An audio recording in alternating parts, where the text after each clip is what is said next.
J'espère que vous allez bien. Alors la semaine dernière, nous avons vu ensemble que tout était possible à celui qui croit, au travers de Christ pour la gloire de l'Éternel. Et aujourd'hui, nous allons continuer notre réflexion autour de la puissance révélée. Nous allons parler aujourd'hui d'un sujet qui est parfois sensible, l'unité dans l'Église.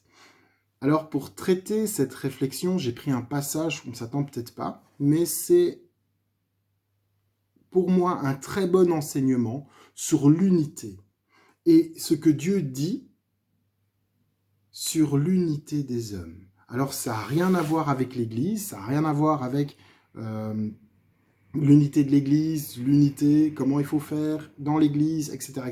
Mais pour moi, c'est un passage qui illustre bien ce que Dieu pense lorsque les hommes sont unis.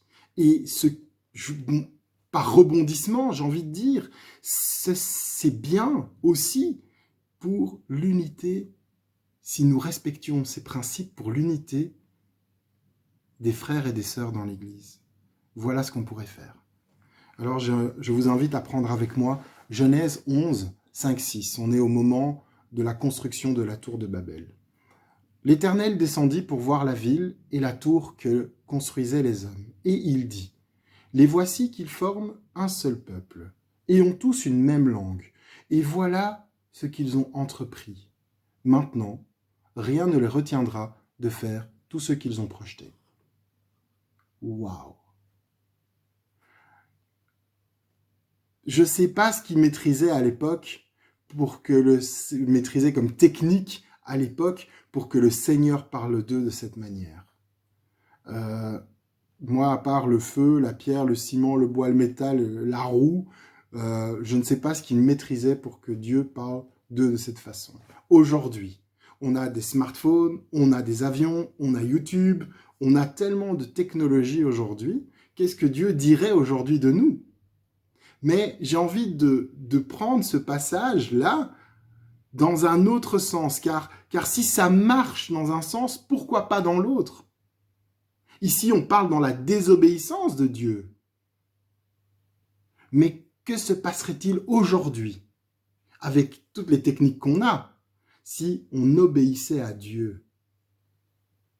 Ici, dans la désobéissance de Dieu, dans ce passage, les hommes avaient un même but et une même envie. Ils parlaient une seule langue. Ils avaient un même projet, une même volonté. Ils étaient fidèles dans le projet. Ils avaient accepté le plan. Ils avaient accepté d'obéir et accepté l'autorité pour réaliser cette tour. Parce qu'il y avait un architecte, et une tour à construire. Même si l'autorité, elle était mauvaise. D'ailleurs, je tiens à souligner que souvent l'homme se rebelle contre les chefs qui essayent d'agir dans l'amour, mais par contre, ceux qui sont une très mauvaise autorité, ou voire même des dictateurs, alors là, j'ai l'impression qu'il n'y a personne qui bouge. L'autorité exercée avec amour est toujours perçue comme plus lourde que celle exercée dans la crainte. Alors là, voilà, je ne comprends pas. Mais ils avaient aussi envie d'aller jusqu'au bout de leur projet. Et je pense que c'est aussi souvent pour ça que le mal arrive toujours à se réaliser. On est souvent plus fidèle et plus assidu lorsque nous planifions de faire de mauvaises choses. Comme si on mettait plus de cœur à l'ouvrage. Comme s'il fallait que nous y arrivions. Et là, maintenant, si on prend le passage dans un autre sens, car si ça marche, comme j'ai dit, dans un sens, ça doit marcher dans l'autre sens. Mais dans un bon sens, dans l'obéissance qu'on a envers Dieu, dans l'obéissance de Dieu. Si les disciples de Christ avaient un même but, une même envie, si nous parlions tous d'une seule voix, ayant un même projet, une même volonté, et étant fidèles dans ce projet, en ayant accepté le plan de Christ, accepté d'obéir à l'autorité, accepter l'autorité.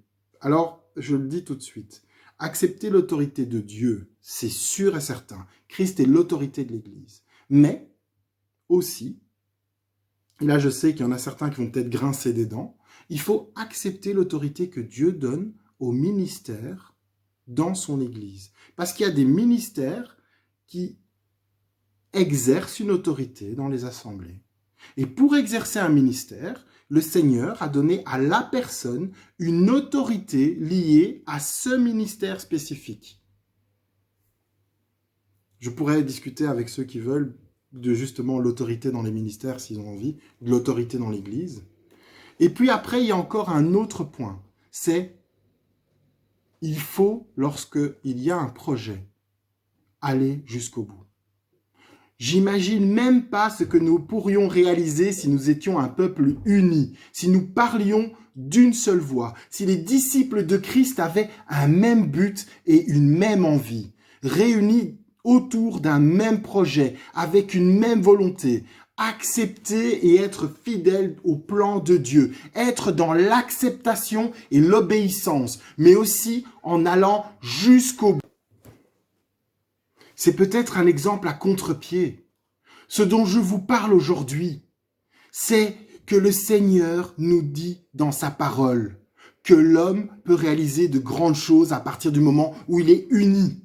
Quand je lis ce passage, je lis que Dieu reconnaît que dans l'unité, l'être humain peut réaliser de grandes choses. Ici, avec la tour de Babel, c'est dans un sens où l'homme désobéit à Dieu. Mais le Seigneur ne ment jamais. C'est aussi bon dans le sens où l'homme obéit à Dieu.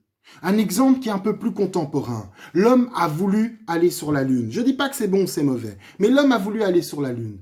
Un groupe de personnes a travaillé dur, dans un même sens, voulant atteindre un même objectif, avec une même volonté, avec un travail acharné, en ayant pris des risques, en ayant investi énormément. Et ils ont réussi. Derrière chaque grande prouesse technique ou autre, il y a une unité derrière le projet. Aujourd'hui, ma conclusion serait que jamais une armée qui se déchire de l'intérieur a gagné une guerre. L'adage « l'union fait la force » prend tout son sens. Dieu n'a pas prévu que nous fassions les choses seuls. Je ne crois pas pouvoir faire quelque chose seul. Le Seigneur nous donne des clés tout au long de sa parole qui prouvent que nous sommes plus efficaces lorsque nous agissons ensemble, comme lors de la construction de la tour de Babel. Dans l'unité, les hommes peuvent réaliser de grandes choses. Mais soyons réalistes. L'homme est plus enclin à réaliser de grands projets lorsqu'il est dans la désobéissance de Dieu que lorsqu'il est dans l'obéissance de Dieu. On a toujours tendance à trouver des excuses pour désobéir. On a toujours une bonne raison pour ne pas obéir. À l'image d'Adam, c'est la femme que tu m'as donnée. C'est pas de sa faute, c'est la femme, elle, que toi, Seigneur, tu m'as donnée. Ce n'est pas de ma faute. On ne peut pas forcer les gens à faire quoi que ce soit. Dans l'Église, on ne peut pas forcer les gens à faire quoi que ce soit. On ne peut pas forcer les gens à vivre l'unité. Mais vivre l'unité peut amener l'Église à faire de grandes choses.